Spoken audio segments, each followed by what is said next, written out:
Good morning, good morning, good morning. It's 8:45. We've all had, hopefully, breakfast, stretched, coffee, tea, caffeine, whatever, in any form. So we are so delighted to have you here. This is, Kathy and I were figuring, our 11th annual Mid-Atlantic Telehealth Resource Center Summit.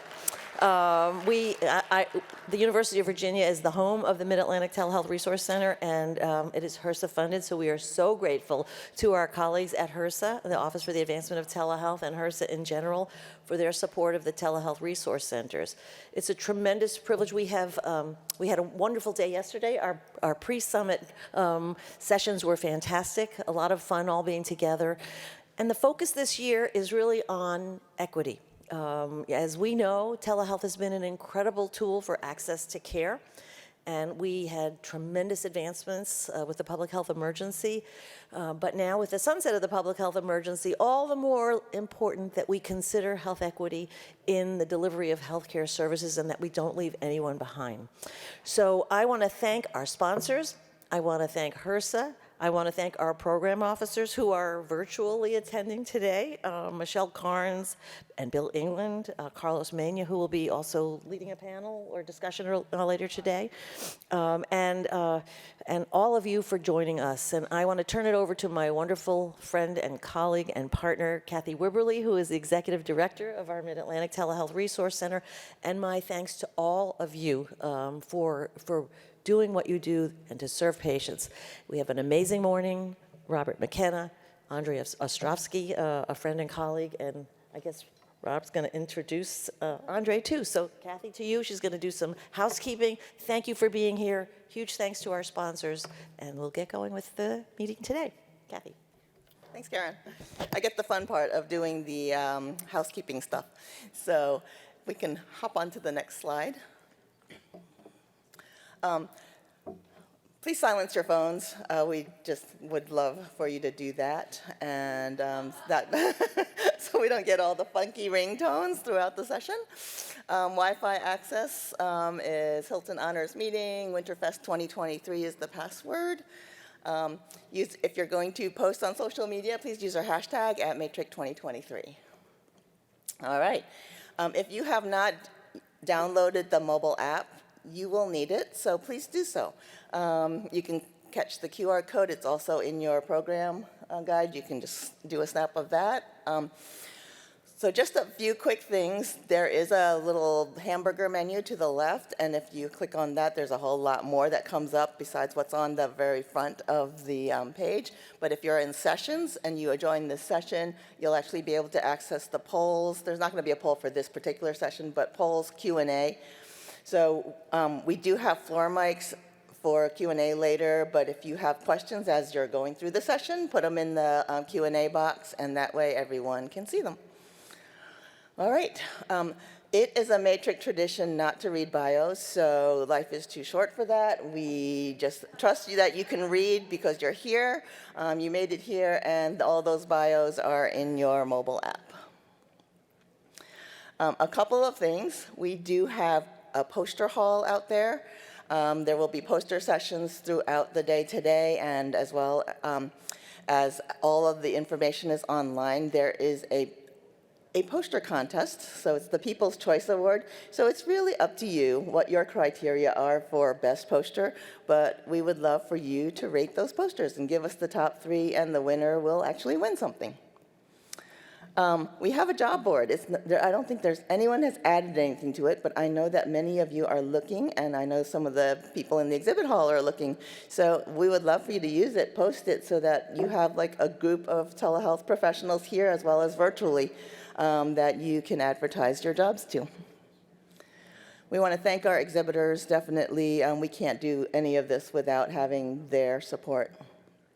And so we'd very much encourage you to use the exhibit hall time to at least make the round, say hello, introduce yourselves, and help them feel like they are part of this. We also encourage our exhibitors to attend here with us, and part of that reason is because we feel like it's really important for our exhibitors to hear what professionals are doing and needing and what the pain points are. And so we usually try to tell them not to stay in the exhibit hall, come join us during our plenary sessions. Brian Dunn, our awesome photographer, is also offering headshots. He is amazing if you've ever seen his work. So if you need a headshot done, like I haven't had mine redone in like 7 years, I am going to get one done at some point. Please go see Brian. So we are the Telehealth Resource Centers. We are federally funded by HRSA. So for those of you who are not familiar with that, there are 12 regional, so we are one of the regional, and 2 national centers. One is on telehealth policy, and our other one is telehealth technology. And we have a telehealth technology showcase, and so we are going to have Jordan, who's out in the exhibit hall, introduce himself and let you know what they're all about.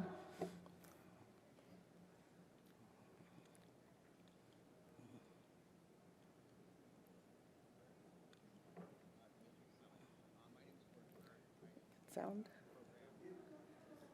No sound?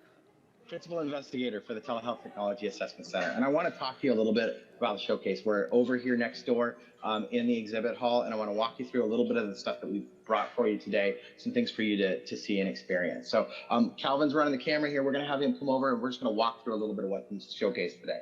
So first off, we have our video conferencing section. We have 3 different cameras for you to play with, check out, get to experience 3 different types of ways of doing video conferencing for telehealth technology. We also have our dedicated audio station here, so you can actually listen to the differences that you get from different audio solutions. We've got 2 cases here where we are actually demonstrating 3 different exam cameras, so be sure to come over and check those out. If you want to stick a camera in someone's ear, I volunteer. So absolutely, you can do that. And then we've got 2 multi-exam tools here, both direct-to-consumer and for clinicians. A lot of functionality in these 2 different devices. You can check them out, play with them, and take a look. We also have a variety of stethoscopes for you to listen to and try, as well as a variety of wearable devices, both rings, watches, things that we can expect patients to generate data on. This is part of our future-facing tech related to telehealth. So kind of where's telehealth going in technology?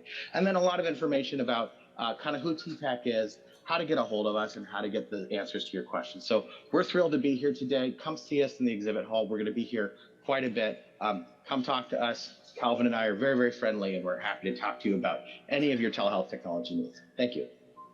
Awesome. Thank you, Jordan. So TTAC is your vendor-neutral place to play with the tools and touch and feel and see what some of the technologies are. And so without further ado, I am going to introduce Rob McKenna, who is our HRSA Regional Office Director. He is going to serve as our moderator for the rest of this morning. And Rob, come on up.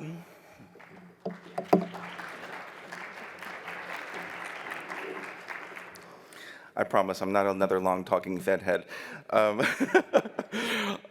And really, for moderator, what that means is I get to come to the conference, which is one of my favorite. But some of you have heard me say this before. I've been with HRSA a little over 10 years now. Before that, for 20 years, I was in the world of training and performance improvement. I've literally been to hundreds of conferences and training-like events. This is absolutely, I used to say one of my top 5 favorites. It's now my favorite. Every year, the MATRC goes out of their way to make a little something in this for everybody, no matter where you are in healthcare. So thank you, MATRC, for that. I also, on behalf of HRSA and the rest of the Department of Health and Human Services, like Karen, want to give a big, sincere thank you to all of you for what you do and your commitment every day. I know in the midst of crisis and post-crisis, post-pandemic, it's kind of easy to forget that what you do is appreciated and meaningful, sometimes especially by government. Sometimes I know it feels like maybe we make your lives a little bit harder, but it's not, we do it because we want to support you and in the best ways that we can, and you really are appreciated. So thank you. Please give yourselves all a big round of applause. And if I don't have a job tomorrow, we know why. So HRSA is privileged to support the advancement of telehealth and support rural health and a variety of activities, programs that essentially are designed to increase access to healthcare for people and populations who need it most, essentially. and the telehealth resource centers are one of them. But if you're unfamiliar with HRSA's programs, I do encourage you to visit our website. We administer over 90 programs. The telehealth resource centers are one of them. Some of the better known ones are the health center program and the maternal and child health state block grant program and the Ryan White HIV/AIDS program.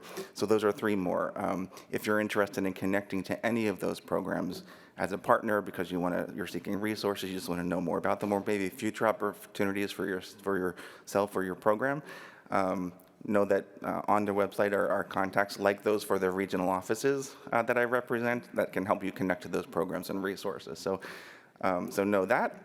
And without further ado, I'd like to introduce Andrei Ostrowski, our keynote speaker. He's the managing partner with Social Innovation Ventures and former U.S. Medicaid Chief Medical Officer. You may have seen Andrei before and know that you'll leave here saying that was terrific because that's what he is. So thank you for being here, Andrei.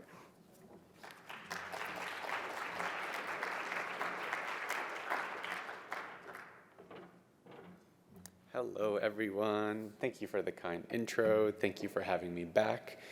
A lot has happened over the past year. I've got a bunch of research to share.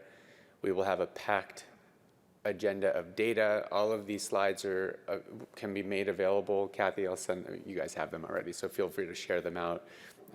Everything I'm sharing here is and/or will be publicly available, and I really appreciate your attention and time. And without further ado, we're going to talk about telehealth today. We're going to learn about a particular study that I think is really interesting, looking at audio only compared to audio only versus video. But I wanted to also broaden the aperture a little bit and look at digital health more broadly. For anyone that's been following Silicon Valley Bank, there are some interesting implications for the innovation ecosystem. There are some interesting and somewhat scary implications for innovation, especially innovation serving not just folks that can afford technology paying out of pocket, but for folks that can't afford technology or services paying out of pocket, folks that have their health care paid for by Medicaid, Medicare, marketplace insurance. So I'll dig into some of the most recent research that I've been publishing that can give us a sense of what is possible, and I'll get to the punchline. We need to advocate at a federal level. 2024, this all turns into a pumpkin. So now that I've told you the punchline, all of the companies I've invested in are listed here on this link, so you can take everything I say with a grain of salt. Having said that, if I have referenced any company, it's only in the context of a published study, and I do have investments in some of the companies that have been included in some of these studies, so I want you all to take that into account. And also, I guess as a disclosure, I'm a pediatrician at an FQHC, so I have some biases towards FQs. Yes, thank you all for FQs. So as I mentioned, I'll give you guys the most recent download on this literature around audio only versus audio video. Well, also, I want to make sure I raise awareness around the new CPT 93 modifier. By raise of hands, has anyone heard of the CPT 93 modifier for audio only? Okay, maybe 10%. We're going to increase that to 100%. I'm very excited. I added a learning objective just to acknowledge that I do want to open this scope of what we're going to discuss and look at through the lens of health equity, and not just around telehealth, but digital health more broadly. And then the call to action, contact your legislator, and I'm happy to help out with that. So for context setting, and I'll spend a little bit of time on this, we've all seen it, we've all interacted with it. The morbidity and mortality around COVID-19 has been profound, and these are the most recent statistics. Over 1 million people have died. The thing that often gets overlooked is the distribution of mortality and morbidity has not been equal. The average life expectancy has dropped by an entire year in the United States, but that's just on average. If you look at Black and brown populations, especially Black males, that reduction has been 3 years. I mean, that is enormous. COVID didn't cause the disparities. COVID just unroofed the disparities and the systemness driving those disparities. And that's something that as innovators, as clinicians, as administrators, we have to acknowledge. And this administration, I give them a lot of credit. They have talked about health equity a lot. We've got a lot more to do around health equity, but at least we're talking about it. As an aside, actually, I just learned that 8 state attorney generals sued CMS because the MIPS program, part of the QPP program for Medicare, was allowing or encouraging, as part of the quality improvement activities, anti-racist quality improvement activities, something that I think evidence fully supports, ethically is very much the correct thing to do, but 8 state attorney generals sued CMS because they thought an anti-racist approach was incorrect. So just think of the systemness of racism that we have, that we're dealing with. And I just put out a tweet. I'm happy to send the reference to that actual court case, but this is what we're fighting against. And here's the result, right? There's this notion of bottom of the pyramid that I think ties together the public health work we're all trying to do with the investment mindset that private equity, venture capital investors, other types of investors, when they're thinking about, okay, where do they invest their money, assuming they can get it out of the bank. Bad, too soon. But they're getting it back, so it's all right. So this notion, which was really invented by Professor Prahalad out of the University of Chicago, what it characterizes is at the top of the pyramid are folks with high purchasing power. It's folks that are fortunate enough to be able to take money out of their pocket, or I guess digital money, whatever, and pay for stuff. It could be a healthcare service. It could be an application. It may not be healthcare related at all. There's not a lot of those folks. At the bottom of the pyramid, where there's a lot more of these folks, is people that don't have purchasing power. They can't just discretionarily be like, okay, boom, here's $5, $10 for some app or some service, because they're barely scraping by to pay for food, to pay for housing. And what Professor Prahalad pointed out is, in theory, companies can sell to the top of the pyramid, and there is a business rationale for doing that, because it may be easier to get more iterations. If you sell a solution and it's cash pay, someone doesn't pay, okay, you iterate on the solution, you try again. They do cash pay, great, you get product market fit. But that may actually perpetuate disparities. And so the case he makes is, while it may be more difficult, maybe there's more regulatory risk, there's actually the total addressable market in the bottom of the pyramid is enormous. And so if we look at populations reimbursed by Medicaid, 80 million people. If we look at populations reimbursed by Medicare, I think approaching 70 million people. That's a $1.3 trillion market. It's a lot of money to be made for those folks that are purely financially oriented. And so the case I make, and myself as an investor, that's where I look at. My thesis is at the bottom of the pyramid, and that is better aligned with closing health equity gaps than selling some, widget to wealthy folks. There's a recent analysis that we published in Health Affairs that looked at the top 10 funded startups in 2022. One bucket on the left was startups, in quotes. I mean, these are enormously funded companies. These are companies serving the Medicare Advantage space primarily. On the right column are companies primarily serving the Medicaid ecosystem. There is an order of magnitude difference in the amount of funding focused on Medicare Advantage relative to Medicaid. We're talking about 21 billion versus 1.5 billion. Now, the numbers are going to look different in 2023, but the trends are still going to stick, unfortunately. And I'm trying to change that, but let's see if this makes sense to everyone. Now, I apologize for the financial jargon here, but the thing I want you all to focus on is the Medicare column and the Medicaid column right there in the middle, and then the row at the bottom, EBITDA per member, which is basically like the profit that an entity can make off of a beneficiary. In Medicare, about $45 per Medicare Advantage beneficiary per month. In Medicaid, only $7. So at face value, I can see why investors, entrepreneurs are trying to look into the MA space, but Medicaid has always been the safety net. Economically, it's been countercyclical, right? Recession, higher enrollment, pandemic, higher enrollment.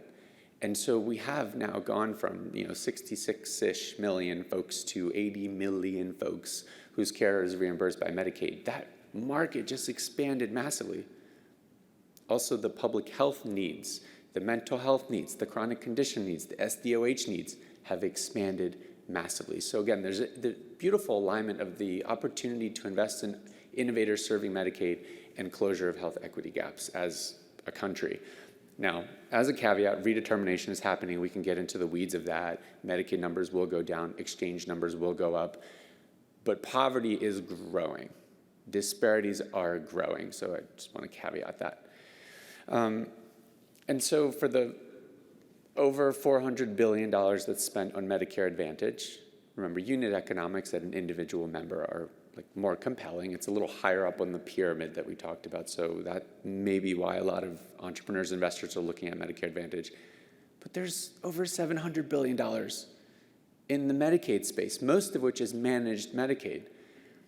And that market is only growing.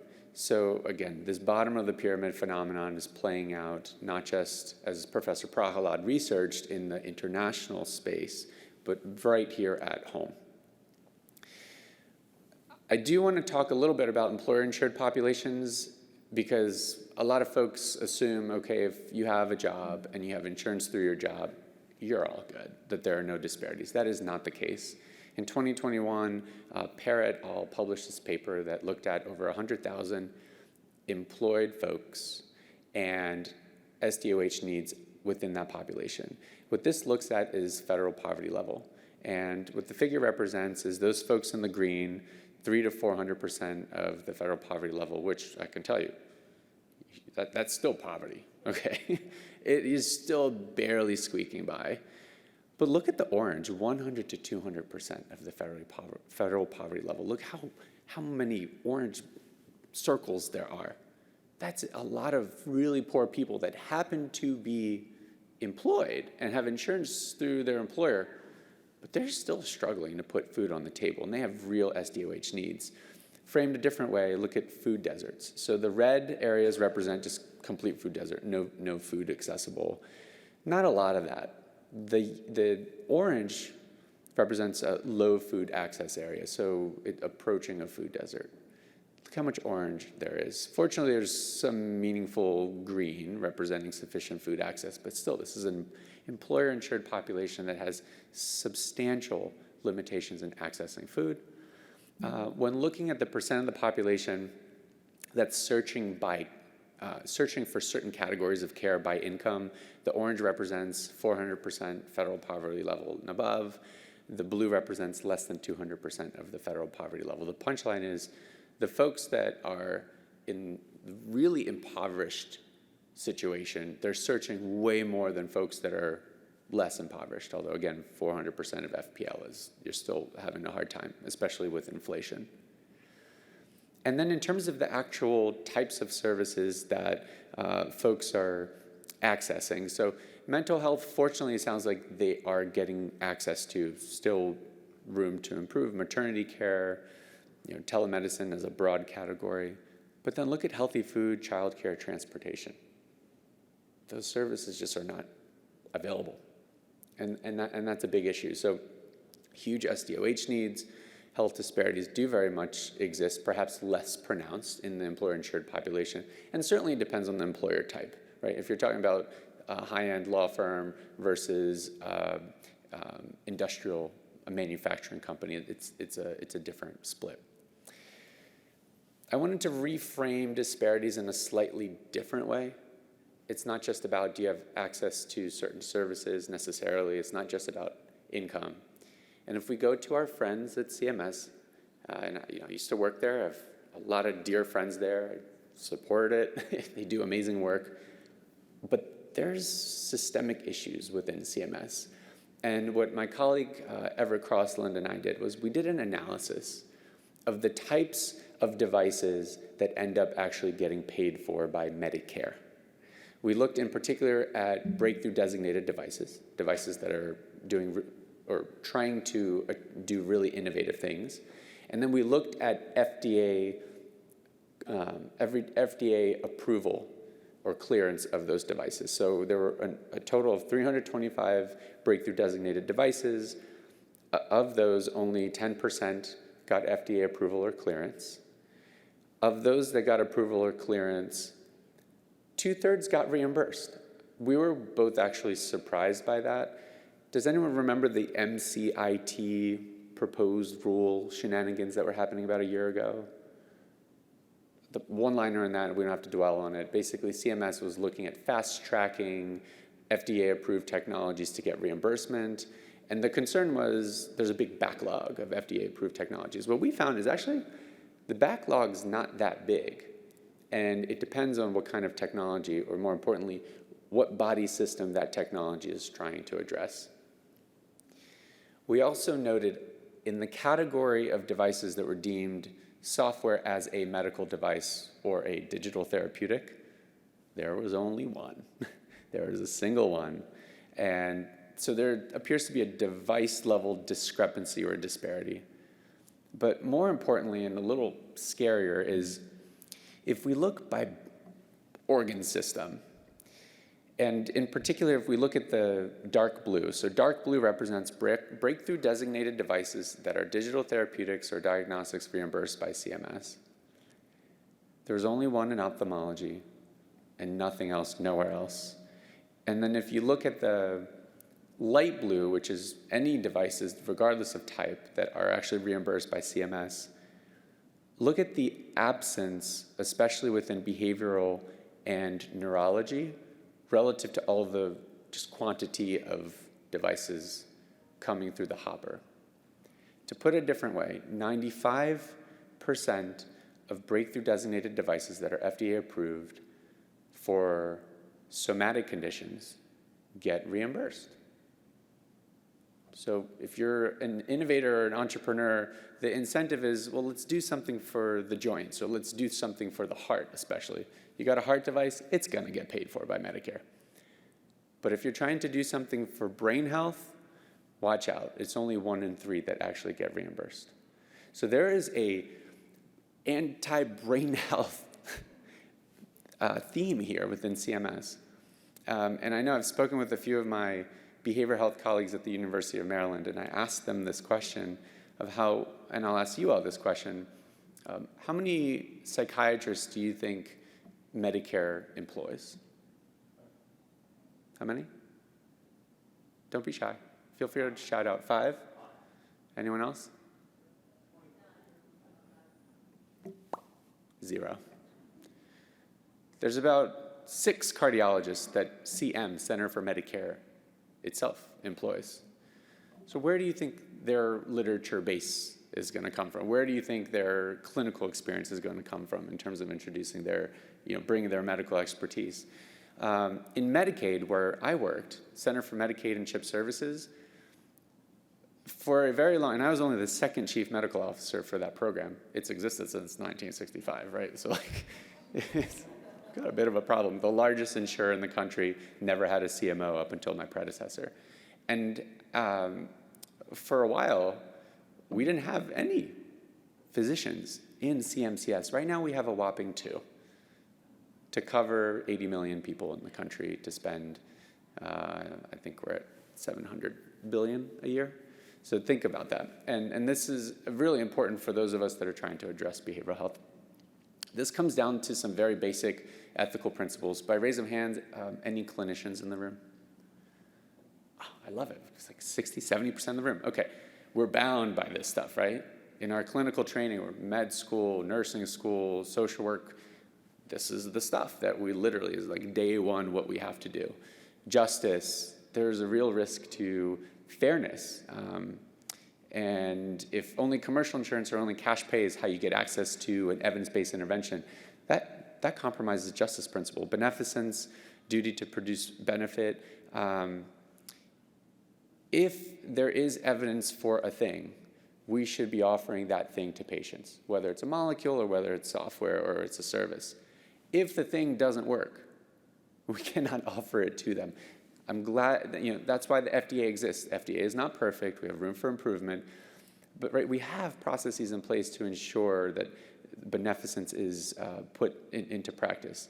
Non-malfeasance, this one I have a really hard time swallowing because there's so much, no offense to vendors, right? I invest in companies, but there's so much overemphasis put on marketing and sales, and not enough emphasis in proving with rigorous research, does your thing really work? Or at least proving that you're productizing prior research and you're showing high fidelity adherence to that research. And this is why we have the Theranoses of the world, right? This is why we have these scandals where big sales teams, eventually you get the attention of a CEO. The CEO may or may not have clinical background, or no one person should be making a coverage decision, but it's just, there's real ethical principles at play here. And so let's jump into the data I promised I'd share with you. First of all, I didn't really do anything. My team, I have a little army of trainees who are absolutely brilliant, anywhere from 8 to 10 pre-med, med students, residents, MPH students, and I've had an MPP student, all diverse backgrounds. I supervise and pay them for their time, supervise them doing research, and then they put out amazing stuff like this. So if you all have any trainees, send them my way. I love them. My secret mission is to have a little army of chief clinical officers in the making, where they don't have to wait till they're 60 years old to take that role, but maybe they could do it at 35. And they're all digitally native, so there's like a certain consumer centrism already built in. Having said that, so we did a survey of 10 of my peers at the state level, state Medicaid chief medical officers or medical directors, and all anonymized, so we can't attribute anything to any one of them. Now, the N is tiny, right? This is not necessarily representative of all. I believe we have almost 50 chief medical officers, 56 states and territories. But still, 10 is a pretty good critical mass. And here's what we looked at, and I apologize for the micrographia. On the left, what you see are basically different CPT codes. They represent a different service. In some cases, it could be a pulmonary diagnostic testing and therapies, another one, brief behavioral assessment, for example. What the color coding represents in the dark blue is the medical director believes that coverage after the PHE should include both audio video, and audio-only coverage. The next shade of blue, which there's basically only one, is audio-only should be covered. And that's the thing, which understandably is only one little blip of that. The next one's really important, which is the light blue, and that's the predominant response here, which is audio-video only is the modality of service that should be covered. So excluding audio only. So the big comparison here is going to be that dark blue with the light blue. The yellow represents there should not be any reimbursement after the PHE for audio only or audio video. And the gray is not familiar with the service. And so what you'll see on this slide and the subsequent slide is audio video gets some really strong support. Coverage and parity with in-person services after the PHE. There are some folks, roughly in the 20% range or so to 30% range on most services that say audio video is great, but you know what? Audio only is fine as well. And then there are a reasonable number of folks, especially if you look at things like pulmonary diagnostic testing and therapies, which I guess maybe they perceive you can't really do that virtually on something that requires some kind of physical, like PFTs or whatever. Although I would argue the innovators in this room may actually suggest you could do that virtually. Just an extended group of those CPT codes, different services, similar theme. A wide swath of audio-video support and some audio-video and audio-only support. We asked another question as well. We looked at, for reimbursement for services that Medicaid beneficiaries generally receive via telephone, dark blue here represents, yep, for sure. Cover it, easy peasy, moving on, it's on the fee schedule. Light blue represents cover it, but we need some stipulations and we need some guardrails. Yellow is no. Dark gray is not familiar with the code, and light gray is missing. They didn't respond to it. So what we largely see is yes, but with guardrails for those services that are largely administered via telephone. What we didn't get at is what are those guardrails? More research needed. But so it's like there's a bit of a cautionary approach to audio only, but generally supportive.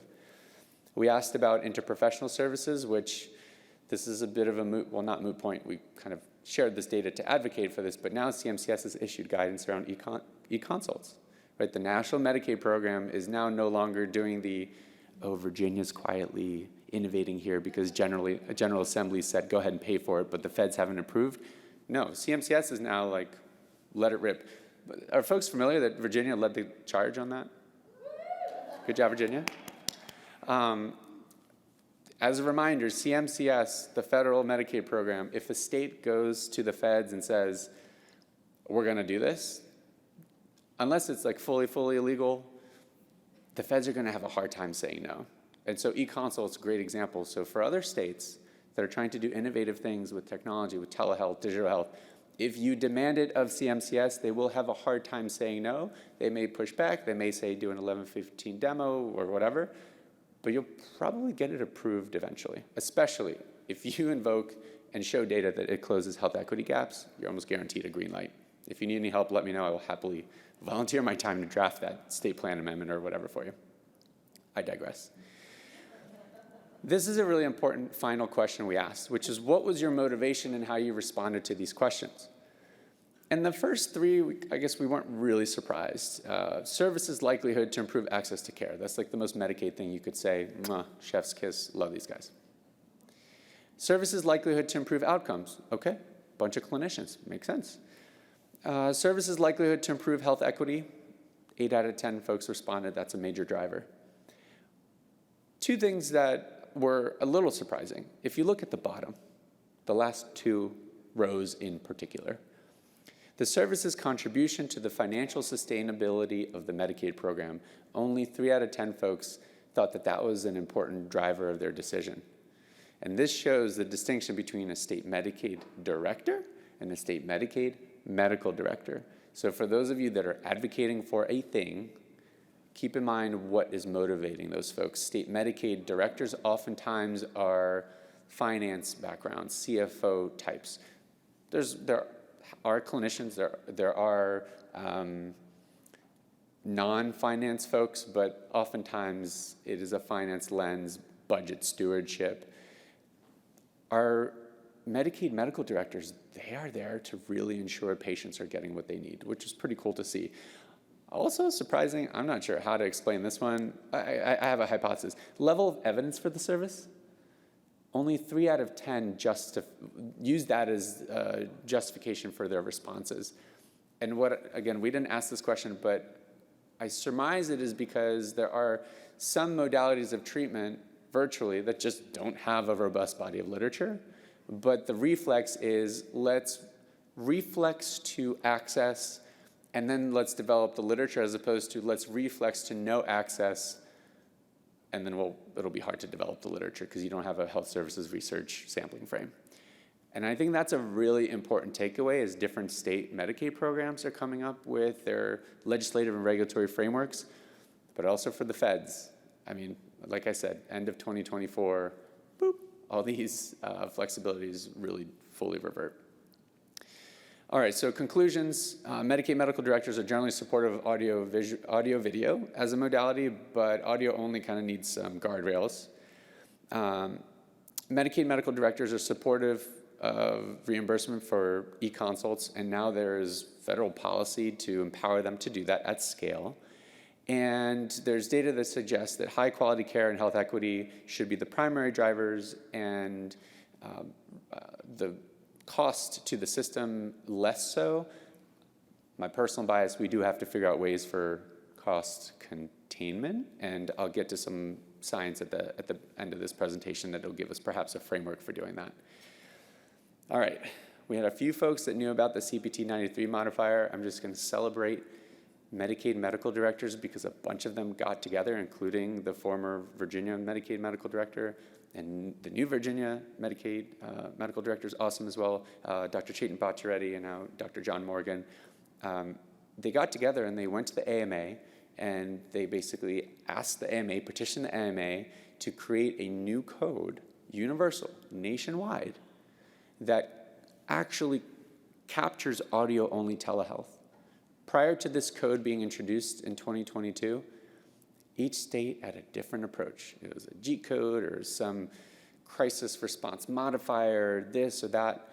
There's no way to uniformly do health services research and come up with national policy or clinical standards if we don't have a consistent way of coding. And I've criticized AMA left, right, up, down, but I have to give AMA a ton of credit because they really are changing and acknowledging their not so good contribution to racism in the past, and really moving forward in a direction proactively that tries to address those systemic issues. This is just tip of the iceberg, but it's a really good start. And I implore you all, go to your state Medicaid leaders in your states, go to your clinic administrators, tell them about this. I will tell you at my FQ, which I love, Mary Center in DC, I went to my medical director and I was like, hey, I wrote this cool paper. And she's like, yeah, that's cool. But unless DC Medicaid says we have to code this way, there's no way we're updating our EHR systems. There's no rule or law that prevents them from doing it. It's just right, that they're, you know how I've got a little dachshund that's very food motivated? Clinics are very state Medicaid motivated, right? Whatever state Medicaid does, or guidance or sub-regulatory guidance, that's what they will follow. So please spread the word about this. And if anyone is doing research in the space, please keep me posted, or if you're trying to find researchers to partner with, let me know. I'll do the dating thing for you all. Okay, telehealth, huge opportunity. Audio, video, yay. Audio with guardrails, but that's just telehealth. What about just pure software interventions? Digital therapeutics, for example. There are several FDA-approved digital therapeutics. There's only one with Medicare coverage, and yet most of the payers, the carriers in the country, their medical policies are very regressive. And here's part of the root cause. The punchline is they're all afraid.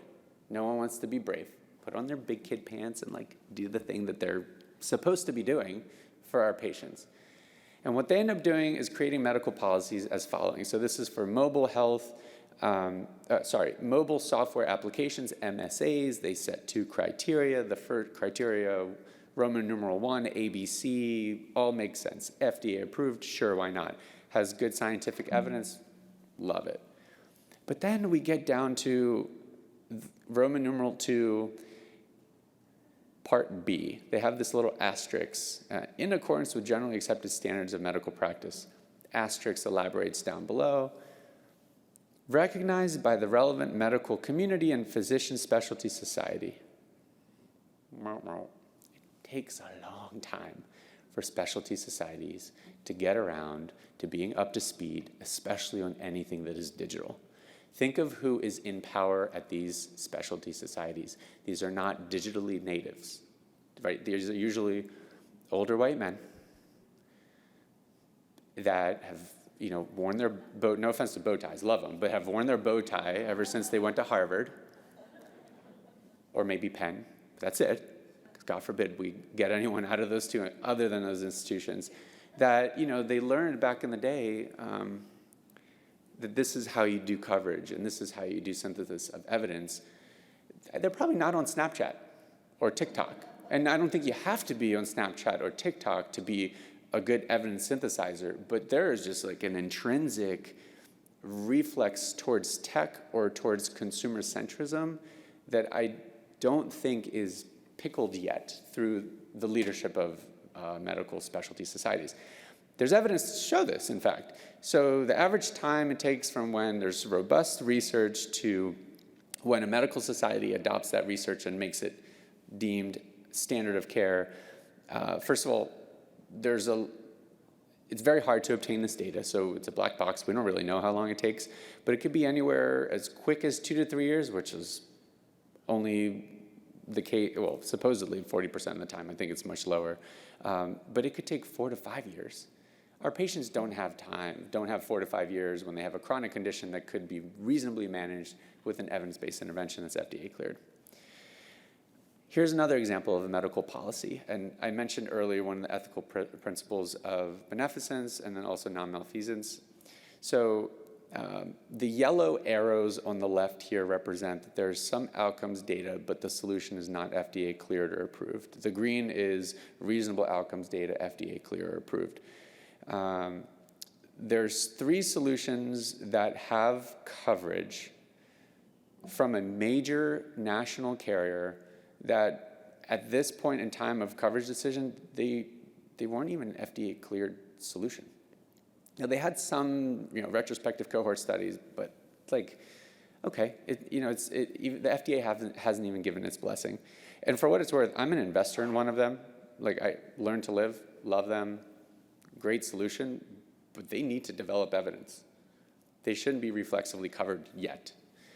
But there are other solutions like at the very bottom, Propeller Health, remote monitoring for asthma or COPD, FDA cleared. I think on the next slide I have a reference to some of their studies. This is like half their studies. They actually have like 50 plus studies at this point. And that makes sense to be justified for coverage, but look how many yellows are covered versus greens. And this is where salesmanship comes into play. This is where shiny object syndrome comes into play. When a CEO at a large employer hears about, oh, MSK, cool new app, may or may not have any evidence, they tell their HR people, get my employees that. The HR people go tell the carrier, whether it's Elevance or Aetna or whatever, hey, figure out some MSK solution, and everyone hurries and boom, you do a deal. But does that solution actually have evidence? In many cases, it doesn't. And this is a systemic issue we need to fix, and it comes down to ethical principles. And so, yeah, that just underscoring the principles we were talking about. So how might we more systemically consume technology and have benefit coverage determination processes that are equitable, that are science-driven, and that are fast as is safe?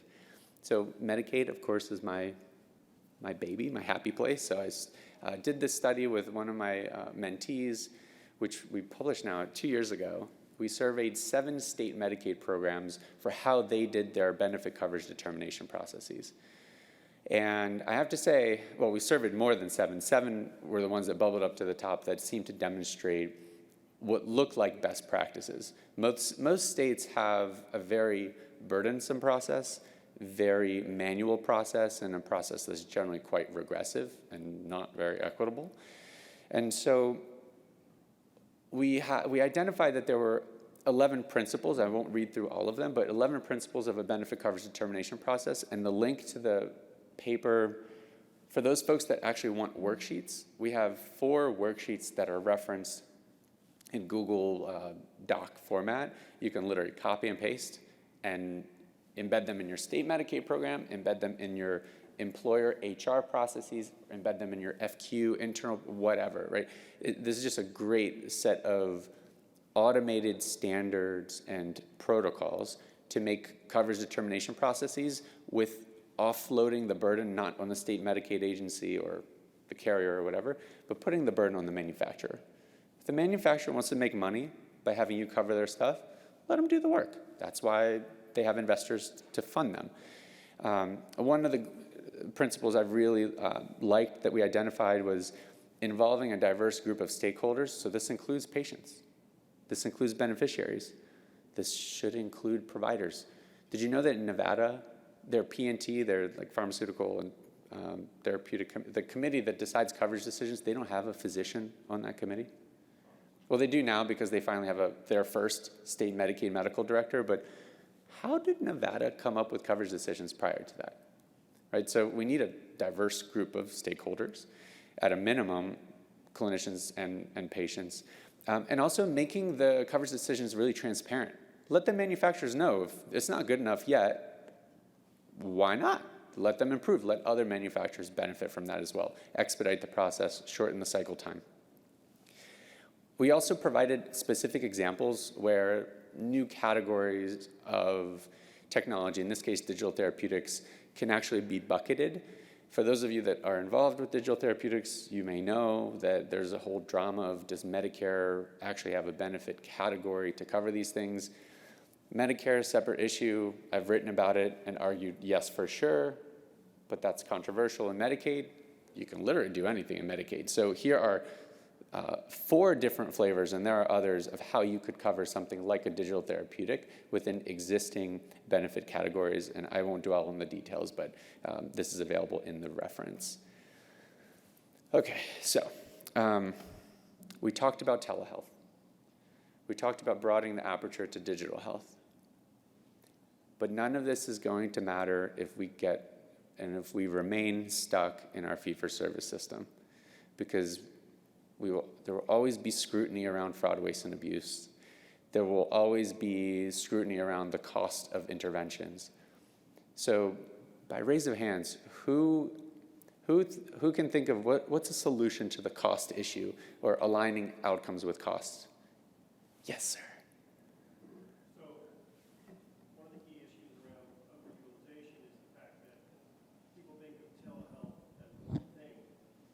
And if you have integrated telehealth services with in-person services, if you have telehealth services that are integrated with in-person services, those services by their nature have lower risk of overutilization, fraud, and abuse. And if there's recognition of that across all the stakeholders, it's really a win-win across the board for patients, providers, health systems, and payers. I like that. So integration with physical health. And what do you think on the payment side? Any ideas on the payment side, how we could? They should pay more for integrated telehealth and in-person care than they do for telehealth alone or for in-person alone. I love it. I'm going to give an A-B question, because that's fantastic, and we should talk afterwards. Fee-for-service or not fee-for-service? In other words, fee-for-service or value-based payment? Who thinks is the most sustainable path for technology? Value-based. Value-based. So I'm going to share with you some data where value-based payment I never thought was possible. And I think if we can do value-based payment in this space, which is the diagnosis and treatment of autism space, we can do value-based payment anywhere. The reason I say that is I used to run a series of methadone clinics. I took over this struggling business in Maryland, all Medicaid reimbursed, very important patient population. The board was a little shady, needed some cleaning up. But it was a great public health opportunity, and I know how to run businesses, so I was confident we could make it a profitable business. And what was happening in methadone clinics or opioid treatment programs a decade ago with all the private equity involvement is nothing good for patient care, but rather exploitation. And there's literature to show private equity involvement in healthcare generally reduces outcomes, primarily from the nursing home literature and home health literature. I can say it probably squarely applies to the behavioral health space as well. And not all PE is bad or venture capital is bad, but they're profit optimizers. What was happening a decade ago in OTPs is happening now with ABA providers or folks that are treating autism. All the investors have sniffed out the money, and they're like, all right, let's buy all these clinics. And when you have investors running clinical processes, you can imagine there's a bit of a misalignment in incentives. And so that's why I was always worried and skeptical of this almost holy grail of doing value-based payment in diagnosing and treating autism, but I now have at least an N of 1 that shows it's possible. So let me show you why. We published a study in JAMA, actually just a month ago, that proved what I think we all know, and that is for kids with autism spectrum disorders, when trying to access care, there are profound racial and ethnic disparities. Okay, so we put a number to it. We have a graph. You could deep dive, go at the zip code level and see, all right, Do I have a desert in terms of access to services by race, ethnicity? Policy amenable, great. Great in terms of data, crappy in terms of there's real problems here. Then if we look at, okay, well, how might we be able to diagnose kids in a more equitable way? Right now, if I have a child that I see and they screen positive, let's say on a screener, MCHAT or otherwise, and they screen positive for a possible ASD, I have to refer them. I refer them to a diagnostician, and it'll take 6 to 9 months for that diagnostician to actually see the kiddo. If they have an ASD, diagnose them, and then boom, now you become eligible to get services paid for by Medicaid. That's 6 to 9 or 6 to, in the case if you're a black child compared to a white child, takes twice as long until you get services, so 12 months if you're black, to get access to those services. 6 to 12 months is the most sensitive time period to get those services. In some cases, if kids get the services early enough, they can actually get treated out of their diagnosis. That's how high of a level of function they can achieve. But right now, our systems are not set up for that. However, we published a paper in Nature. This happens to be a poster that I think just represents the data a little bit better. So we published in Nature where it was the first time that there is a FDA-approved digital diagnostic for autism, which can be used in the primary care setting, where within 3 or 4 days, not 9 to 12 months, you can get a diagnosis for a family. Imagine, 3 days, boom, you're in treatment, versus 9 or 12 months. Huge, huge opportunity for improvement. Most importantly, I would argue, if there's a bullet point, the first bullet point under the results section, so the performance characteristics function very similar to human diagnosticians, with the exception of it is an anti-racist technology. There are no differences in performance characteristics based on race or ethnicity. That's huge. This is one of the first instances where AI is actually designed to be anti-racist. So I think this is a huge deal. Okay, so we've got big disparities. We can narrow those disparities on the diagnosis front, but yikes. What does anyone here work for an insurer? I will not villainize you, I promise. Health insurer, like a carrier? Okay, people being shy. I know you're out there. Here's what they will say. As a clinician, they will say, we know that we have to diagnose and treat these kids. But when I go talk to my CFO or the finance people, what they say is, whoa, whoa, whoa, whoa, whoa. You're saying we're going to open the faucet on a bunch of kids that are going to cost us $50,000, $60,000 a year? Thanks, but no thanks. I mean, we really want to, but we have other priorities. Some like subtle euphemism or whatever. These kids in the current system of treatment are very expensive. Why? Private equity investors. Because these boards, these investors are telling the operators, get everyone 100 hours of services a month or more. Ratchet it up, maximize revenue, revenue, revenue. But clinically, that's not what every kid needs. Some kids do, but many, I would say most, don't. And so we wanted to look at this question of, do you really need more hours of services in order to get better outcomes? My specialty society, the American Academy of Pediatrics, says that if a kiddo is diagnosed with an ASD, they should be offered 100 hours of services of ABA or more a month. And I spoke with, who was one of the reviewers of this paper, I spoke with one of the folks that contributed to that guideline, and I asked her, I was like, where'd you guys get the 100 hours? And she was like, well, we kind of made it up. There was no evidence to suggest a certain number, but what we didn't want to do is have insurers default to the lower number. So in the interest of access, they just defaulted high.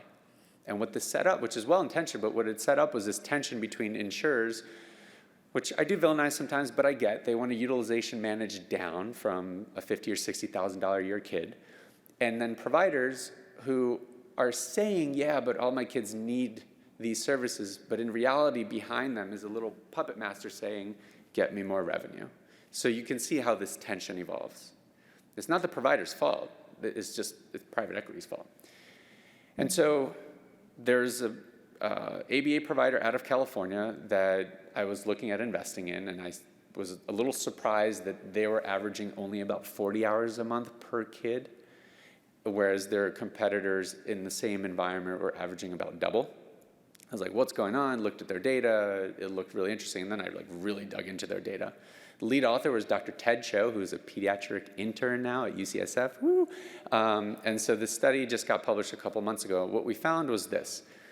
Looking at something called the Vineland score, which is a measure of function, the adaptive behavioral composite score, which is where you see ABC, there was not only a statistically significant, but a clinically significant improvement amongst these kids. And then there's subscores where on the communication score was significant, on the daily living and socialization scores there were improvements, but they weren't necessarily clinically significant. They were statistically significant, not clinically. But overall, there was functional improvement. Awesome. The chart underneath, what it shows is when we compare kids that had less than 40 hours to kids that had 40 or more hours, all the kids had improvement in outcomes, but they didn't have any better outcomes if they got more or less than 40 hours a month, which kind of spits in the face of common dogma. Now there is a really good meta-analysis that showed that about 60% of variability in outcomes amongst these kids is in fact based on treatment dose. Great. Makes sense. But what about the 40%? And this is the 40%. I believe we are getting at that 40%, that there are, in fact, provider variables, care plan variables that modify outcomes. And so the paper goes through in detail some of what we surmise are contributing to improved outcomes so that other providers can go and copy and paste this program. But here's the magical thing that happened. We were able to negotiate a value-based payment contract with Magellan, where this ABA provider took financial risk for these kids, basically capping the cost for the insurance company and creating an incentive for the insurance company to diagnose all the kids that you can diagnose appropriately and know that they're not going to have unfettered cost growth because there's a limit, there's an upper limit to how much each of these kiddos is going to cost. And there's financial incentives. The kids improve better faster, the provider makes more money. Value-based payment. If it can happen here, it can happen anywhere. I'm sure that's a song or something. Happy to elaborate on that. If we think about telehealth, as the gentleman pointed out, the integration between telehealth, brick and mortar, if we think of telehealth as just one of our tools, or digital health as one of our tools, and wrap it in a beautiful package, a bundle or a capitation of services writ large, and own care for that patient, it becomes a moot point around cost of technology. Because the providers at their clinical discretion can say, yeah, I want to get this thing for my patient, whether it's remote monitoring or digital therapeutic or telehealth, because that's just what the patient needs at that time, just like maybe they need amoxicillin or maybe they need physical therapy in person. All right, finally, and I'll leave I'll just spend maybe 2 minutes on this and leave 10 minutes for questions. Okay, we talked about telehealth, digital health. We talked about let's do value-based payment. If you can do an ABA, you can do it anywhere. But we have to make sure we're not overly medicalizing healthcare. And I think this is a crowd that probably realizes that health is really actually minimally predicated on health care. It's more predicated on the other stuff. But how does America work? America works based on dollar flows. And so how might we tie addressing social risk with payment? And could technology play a role in that? So there were 2 workshops that I helped conduct last year. I did this work with friends from the American Board of Family Medicine Foundation. We were able to secure funding from Arnold Ventures and Commonwealth Fund. They were very generous. I volunteered my time to do this work as a facilitator. And what we did is in one workshop, which was focused on Medicare Advantage, the second workshop focused on managed Medicaid. And in each of the workshops, we had about 20 folks like yourselves. We also had patients, government folks, managed care folks, providers. And we spent 8 hours thinking of how might we design an ideal state, a future state where there are dollar flows that incentivize addressing social risk factors. I won't go into all the details. There's a health affairs paper that is coming out soon, but we have a 19-page synthesis document, an artifact that is publicly available, which I can send around. But I just want to highlight a couple of key findings. One really interesting surprise, number 3 here, is who has been part of doing or analyzing a social determinants of health survey of a patient or beneficiary? Anyone been part of the SDOH work? Okay, we got a couple hands. Okay. Here's what I learned, and as have I, right? I have been involved in collecting those type of data. We had a beneficiary that said, if you're going to ask me to become vulnerable and share with you a very intimate insecurity, which is that I don't have enough money to pay for food, or I don't have enough money to pay for housing, and then you go ahead and just write that down and do nothing about it, you lose my trust. And I was like, ooh, that is the most obvious thing I've ever heard, but whoops, I didn't think of that. The whole room was like, ooh, whoops. I mean, we had the chief medical officers from 4 of the national publicly traded payers in the room who are touting all their SDOH surveys, and they all were just like, oh my God, what do we do? Like, it's just such a basic thing, but so important. Lots of other gems just like that. In the Medicaid workshop, one of the really interesting findings was if we're going to adjust payments, and right now the way risk-adjusted payments work is if someone has more medical complexity, let's say you have someone with 1 chronic condition, COPD, versus if you have someone with 3 chronic conditions, COPD, diabetes, and heart failure, that person with 3 chronic conditions will have a much higher HCC score, and that means that either their managed Medicaid carrier will get a higher premium or their Medicare Advantage plan will get a higher premium. More dollars to play with, potentially more money. And what we found is that if we incorporated social risk either into or in addition to the HCC score, what if that increased the premium dollars, hopefully that go through to the community and not stay with the payer? That could be a really interesting way to actually align dollar flows with addressing social risk. And so we get into that in the paper. I won't dwell on it too much here. The final data point I'll share is this is a paper that's in peer review related to the workshops. And what we did was we looked at a 1-year sampling frame of all Medicare claims data. And we looked at 30-day readmissions. This is pre-COVID data.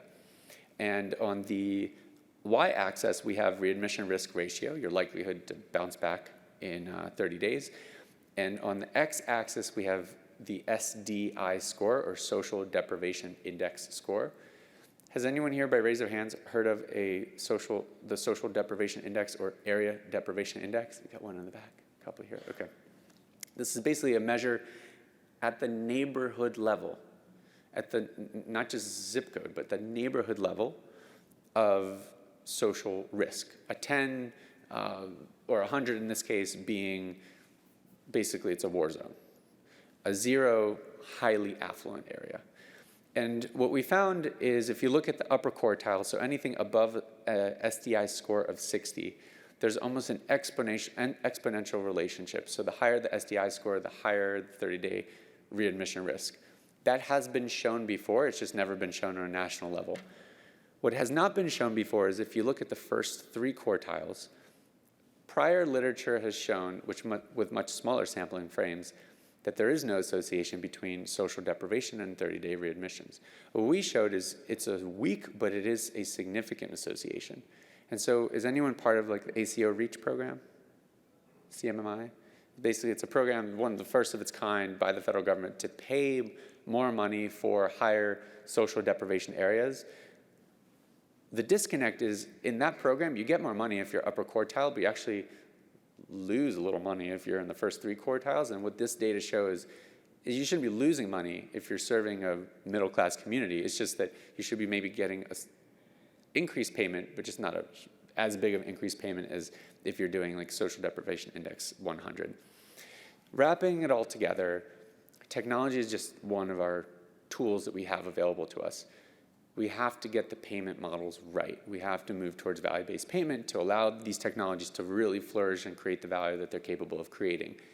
And we also have to keep in mind that these technologies can also not just measure, but address social risk, but largely by virtue of access, but also by other mechanisms as well. And finally, again, I can't emphasize this enough. In May, we actually have certain provisions that are going away, but really the pumpkin expires. Telehealth flexibilities in a very big way go away at the end of 2024. We cannot risk that from a health equity perspective. I have an article slightly out of date, but still very relevant, that kind of summarizes the issue and identifies the legislative vehicles. If folks need any specific guidance, give me a shout. I will get you plugged in with the ATA or other advocacy organizations that can help kind of bring collaborators together. And finally, if anyone wants to donate to Mary Center, it's a great FQHC. I donate my salary. Come join the fun. And thank you for your time.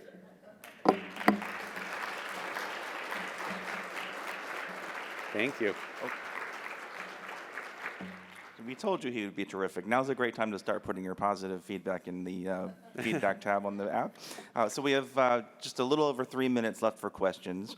And Jay, we have at least 2 folks online who want to know where they can get the article that you referenced earlier. All the links are going to be on the slide deck. And Kathy, do you know where the slide deck might be available? Thank you.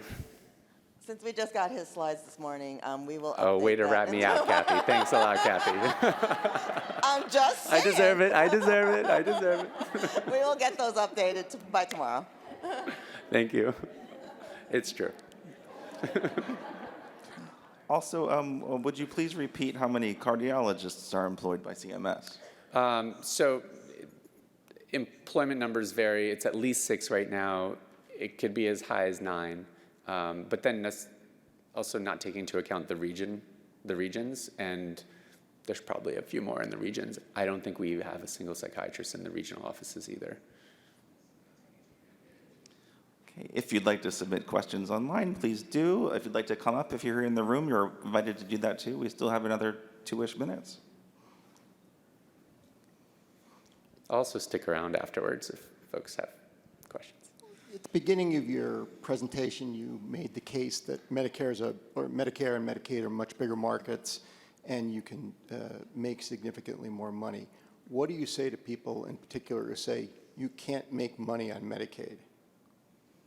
I would say that January of last year, I sold a business, on paper, a boring business that had nothing tech-related whatsoever. It was a series of ambulatory surgical centers for complex care pediatric dental work. Niche, boring on paper. We started that business, I got invested in that business when it was a single site practice in Texas.